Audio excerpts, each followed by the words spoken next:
Assalomu alaykum. Anglayotganinglar Turma xotirlari mahbus ruhlar. Avtori Abduvali Ayub. Muallimlikning dardi. Shanba kuni tush vaqtida Makitlik Muhammad kamirimizga qamaldi. Uning kiyimi siriq emas, qizil edi. Siyosiy sabablar bilan tutilganlarni davlat bexatarlik atirti qamasa, kiyimi siriq bo'ladi. Agar davlat bexatarlik idorasi qamasa, kiyimi qizil bo'ladi. Gundupay, bu siyosiy obdan boshqaringlar, deb qo'ydi. Shanba kuni bo'lg'achqa hammaylan o'z halakchiligida bo'lib, Yangyongmu havolanmada Xitoycha shaxmat o'ynab o'ltiradi. Qamalganlarning birinchi ishi kotibning so'roqlariga javob berish edi. U kuni Muhammadning ta'liyi o'ngdan kelgan edi. Agar shanba kuni bo'lmagan bo'lsaydi, boshqa mahbuslardek kamerga kirishigila kiyimi soldiriladi va tayoq bilan tarbiyalanib bo'lgandan keyin xotira ilinadi. Muhammad kotibning oldida yaktiz bo'lib o'ltirib, tutilish sababi, oila kelib chiqishi, burunqi jinoyat xotirasi qatorliq savollarga javob berdi. Men Xitoychaga tarjima qildim. U kunlarda men mahbuslarning tövbe nomalarini yozish, kamerdagi so'roqni xotiralash va tarjima qilishga pishib ketgan edim. Muhammad Urumchida bir gaz shirkatiga yollangan ekan. U uchoqliq harvusni haydab, quruq gaz to'ngini yig'ib olib, gaz qachlab tarqitib jon baqar ekan to'q. Uning jismoniy emgak qiladiganligi bilaklarining bo'rtib chiqqan tomirlaridan ma'lum edi. Nima sababdan tutilganligini bilmaydi ekan. Bir qancha haftadan keyin uni noposi turishliq maktabga ilib ketarmish. Uning Xitoychadan bexabarligi chiqibla turadi. Muhammadga kamir qoidasini o'rgatib baqdim. O'rganolmadi. Uning kamirdagi hamma narsaga ansizlik, qo'rqinch va xuduksirash bilan baqqan ma'sum ko'zlaridan tutilganda qabohatlik bir ishqa duch kelganligi yoki bir qabohatga shohid bo'lganligi chiqib turadi. Uning xotirasi faqatla joyida emas. O'zining so'zlaganlarini o'zi unutib, so'ramagan savollarga javob berib, so'ralgandan ezib xatolashadi. Farhod ancha irangshimay mahbuslik mashqi qildirdi. Ammo Muhammad Xitoychini faqatla bilmaganligi uchun mahbuslik mashqidan o'talmadi. Yangyong Xitoycha shaxmatda uttirib qo'ydimi qandoq, kamerga qaytib kirib, qapoqni turib birdam o'ltirdi. Ondan xolaning oldida o'ltirgan Muhammadga qarabmi qo'ymay, eshikning yinidagi o'zining qatma-qat yotgan silingan joyiga berib, daliyib yotdi. Her nim bolsa, Yangyong Muhammadni unutib qoldi, deb o'ylab turishimga, "Yangi askar!" deb varqirdi. Farhod Muhammadni yoqasidan so'rab, Yangyongning oldiga ilib keldi.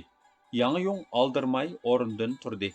Ondan taxtiliq supa ustida turib, pastda arsaldi turgan Muhammadning maydisiga birini tepdi va shaloqqida tükürdü. Muhammad yuzidagi tükürükni surtib, Yangyong'a qo'zdek lo'mmida bir qarab qo'yib, yerga qarab oldi. Yangyong akavurluq bilan: "Qara, ko'zining singaryanligini. Ko'zi singar odam cho'qim nachar bo'ladi. Uning ustiga Janubiy Shinjonglik ekan. 5-iyulda mushundaq pimavzilar Urumchida Xitoylar janubdan kelgan Uyg'urlarni shundoq ataydi. Bu xurafiy, qaloq, nadon degan ma'noda. Chatoq terigan, do'konlarga o't qo'yganmi? Avtobuslarni urib chaqqanmi? Oldiga uchirganni kaltak bilan urib manganmi mushular? Bular davlatning dushmani. Nima qilsaq so'rig'i bo'lmaydi. Hojatxonaga akirmay, mushu yerda adablanglar. Tuhbimiz tarixga yozilsin, deb kameraga imo qildi. Kamerada siyosiy mahbuslar ochiq oshkora azorlansa, o'g'ri, aqchi, qotillarga o'yin bo'ladi. Yangyongning tarixga yoziladi degani kamerdagi barliq faoliyatlarning kuzatish apparati orqali singa ilinib mangadiganligiga qaratilgan bo'lishi mumkin edi. Aslida mayli aynaklik hojatxonada yo'shirin adablash bo'lsin yoki oshkora xo'rlash bo'lsin, hech biri kamerning ikki tarafiga o'rnatilgan yo'g'on ko'zdan qochib qutulolmaydi. Kamerning ichidagi hojatxonaning atrofi aynak bo'lib, hammani ko'rib turg'ili bo'ladi.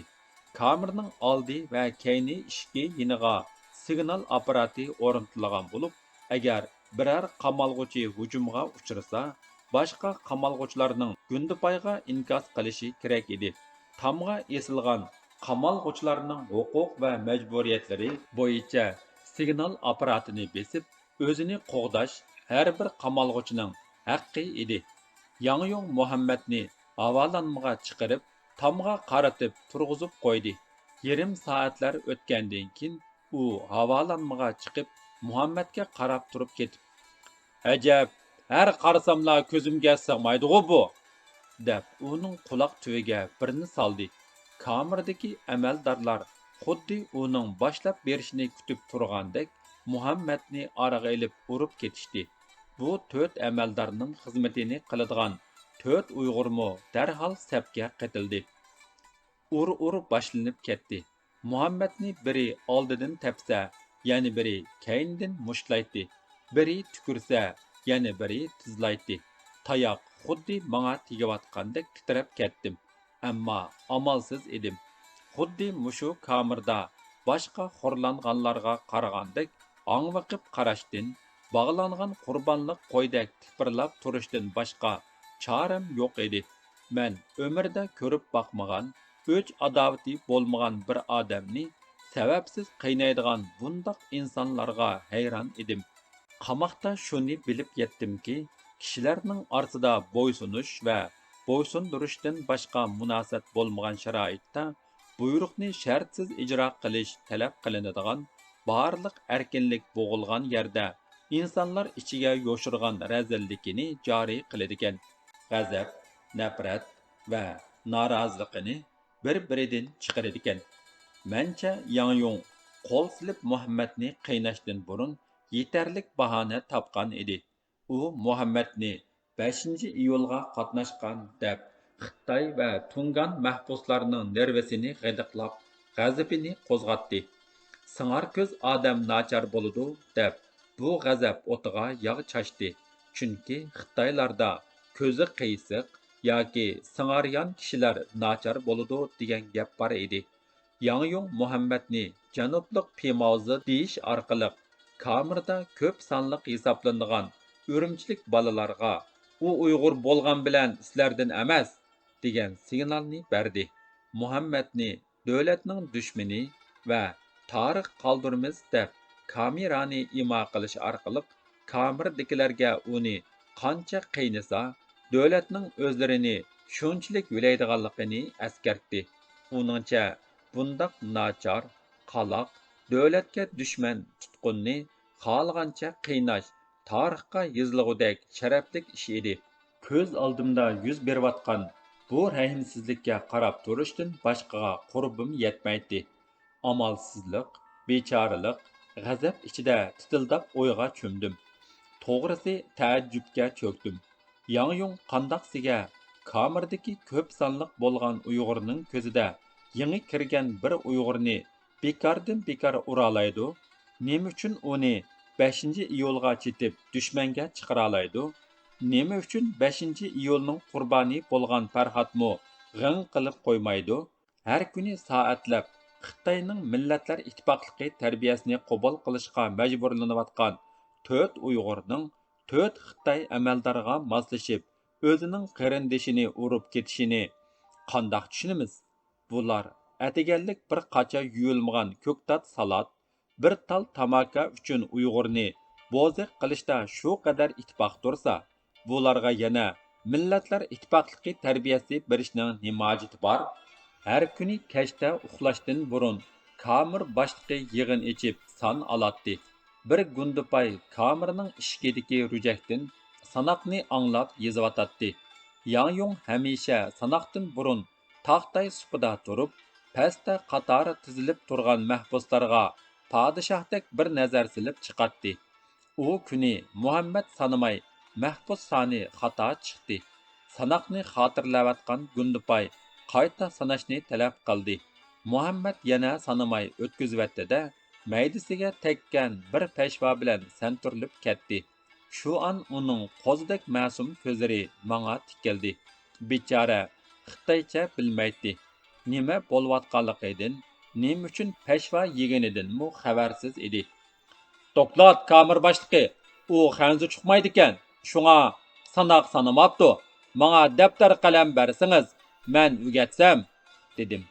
Yang Yung manga zangliq qilgandek qarab, demiqini qaqdi va og'zini sart burishtirib, "Sen aralashma, Farhodga ingliz o'gat deb qo'ysam, o'zingni kamirning muallimi deb o'ylab qoldingmi?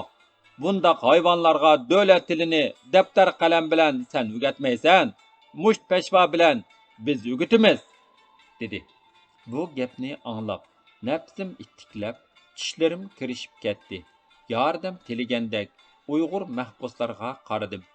Heroin xumari yo'qab, samirishga boshlagan olim, g'ayrat, g'olib, qotillik bilan kirgan yingsarliq daroza, xalqni chanab tutilgan Farhod, aroq ichib mashina haydab tutilgan buloq tog'liq bir o'qituvchi, 11 Uyg'ur qarab turib, bir qarindishining tayoq yeyishiga xilidan biri tomoshabin bo'lmoqda edi.